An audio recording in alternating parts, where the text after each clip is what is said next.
Hi everyone, welcome back to the channel. My name is Zara and you're watching Finance Squared. So today we're going to be digging in and covering why the US, or should say why the SEC is literally doing a witch hunt against blockchain and cryptocurrency. Now, before we had COVID-19, we had something called the trade war between the US and China, where things really escalated and where the US government needed to build some of the industry, if it's to do with the farming industry, if to do with the energy industry. So it became very, very nasty. And then we have the COVID-19. Now, just for you to understand, this year only the US had a deficit of over $3 trillion.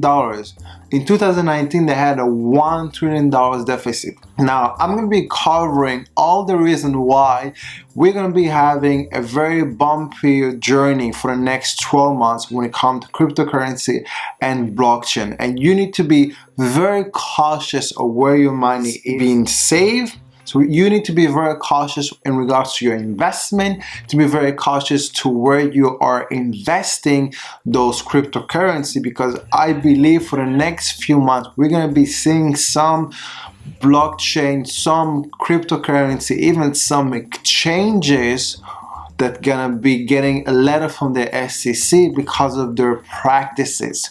So you need to make sure for the next 12 months or for the next month or the next few weeks, you are doing your due diligence and you make sure that your investment is safely secure and you're not exposed by any mean necessary to the next few months new change in regulation that will come and be forced by the SEC.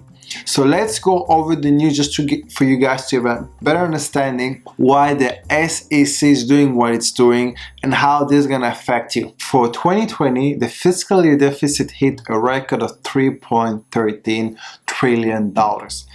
That is an astonishing high amount of money. Just to put things in perspective, last year they were looking at $1 trillion. So basically they had a threefold increase in their deficit. Now there's many reasons why the US has reached this deficit. So reason number one is the trade war that started between the US and China in 2019 and escalated to the early year of 2020. So this is one of the reasons why. So the US has been bailing out a lot of farm and a lot of industry that were affected by this trade war. So where the US has increased the import taxes and has put a lot of limitation. Another reason why you should also understand why we have this issue, that there is less investment from Chinese entities, from the Chinese government into the US economy, which is also affected, maybe not so much, this also play a little bit an impact on the US economy. So China owned $1.6 trillion of the $20.4 trillion of outstanding US government debt issued by the US Department of the Treasury. Since the trade war, the Chinese has been basically selling off those debt that they've been holding, which also affected the US economy. Maybe not so much, but it has made certain impact on it. Around February or around March, the US Treasury has printed over $3 trillion in order to cope with the trade war, you can call it, in order to cope with the COVID-19 crisis. It's a lot of money. So this has affected dramatically the value of dollars. Now, we're not going to see something similar we saw in Argentina or in Colombia, where the currency really went down dramatically.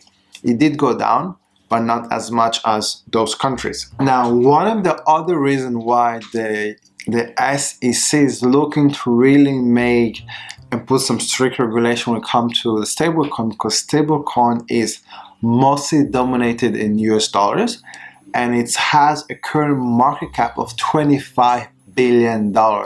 Now, some of those stablecoins are decentralized, for example, like DAI.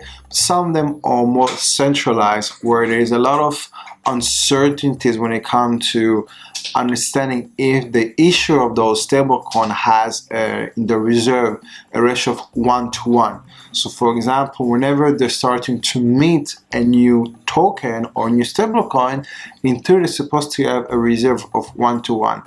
If there's never a 1-to-1 ratio of the stablecoin, it also affects dramatically the whole ecosystem of the dollars. So whenever you see a $25 billion market cap, and just for the last 24 hours, we saw $160 billion in trading when it comes to the stablecoins. So you have USDT that has had been through certain lawsuits or through certain cases.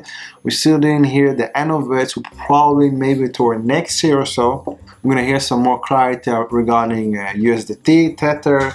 Then we have some other one that are probably has a bit more clarity in regards to the way they're actually managing the fund. But I would highly recommend to be a bit more cautious on the one where they're not transparent. There's no clarity as to where the money is being stored and reserved. There's no an independent accounting auditor to actually check if there is a real reserve. So I'll be very cautious. I'll probably do, if I were you guys, I would highly recommend to go over if you have any stablecoin to obviously to see if there's any lawsuit that is pending. That will be number one.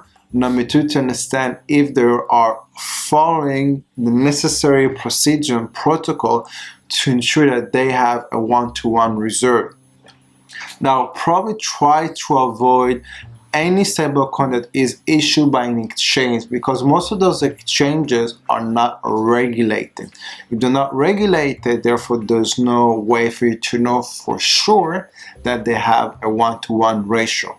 So this is just for you guys to be cautious. If you can have it, probably maybe convert those stablecoin into fiat or something else. This will be my general feeling when it comes to this new direction of the SEC, looking to put some strict regulation when it comes to the stablecoin. I also want to highlight that currently, if you go to this website, you can actually see that every entity, every XRP level, from the one that have over $600,000, from the one that have below 2,000 XRP in their address, are literally dumping XRP.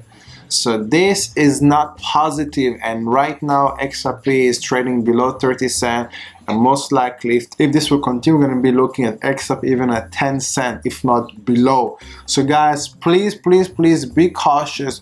Please do your own due diligence and decide if it's still a good time for you guys to hold, or maybe it's a good time for you to do an exit.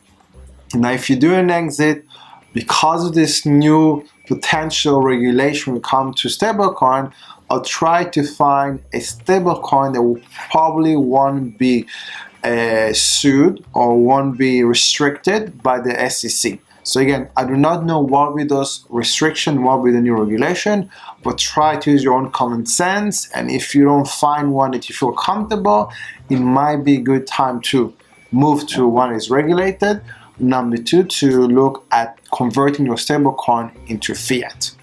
That will be one of those solutions. We have now many entities that actually are literally dumping XRP. One of them is Bitwise, literally dumped the other day their XRP holding. Also want to highlight that Grayscale also have an XRP trust where they actually have a $22 million asset under management.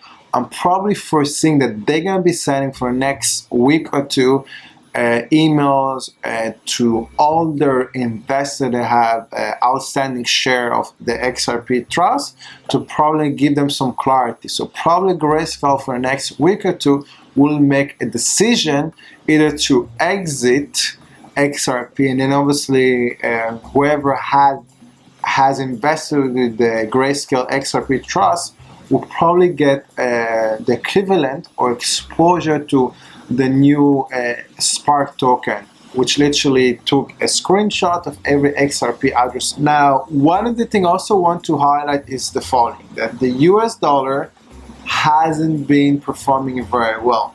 So if you look since the beginning of the year, the price of the dollars went down by 7%. Now, if you want to look here, so this is from the year from 1st of January until today, which so it went down by 7%. But if you look exactly when the US Treasury start to print a large amount of money of dollar, you can see if you're going to look at the percentage how much it went down. So since the peak of this year, the dollar literally went down by 12.45%. Now, how can you secure your investment if you have a lot of dollars? So I have a few suggestions for you guys. Suggestion number one is to literally go and move your money into gold. So if you look at the year-to-date gold literally went up by 22%. So this is again, if you think for the next 12 months, you're foreseeing that your fiat currency, in this case we're talking about the dollars, will get even further devalued, it might be a good time for you guys to consider to switching and moving into a safe haven, which is gold. Option number two is to look at moving your funding or your saving, if you have in dollars, is to look at moving it into Bitcoin. Now, Bitcoin since the beginning of the year had an astonishing gain of 223%. So basically from 1st of January, looking at $7,000 to now $23,000. That is a $15,600 gain. Now, I hope this video gave you some clarity what's happening right now, and this video I'm not going to be giving you guys any price on because the near future for cryptocurrency, for most cryptocurrency, it's very gray, and I wouldn't be covering any cryptocurrency right now because there's a very big shift in the mood. And from being very positive in cryptocurrency, people are being a bit more conservative. So for those that are a bit conservative, the only cryptocurrency that the SEC is not going to be putting in restriction, they might put some tax and other stuff, is Bitcoin. All the other cryptocurrency is fair play for the SEC. So please keep that into consideration. Now, this is it for today, guys. Until next time, bye-bye.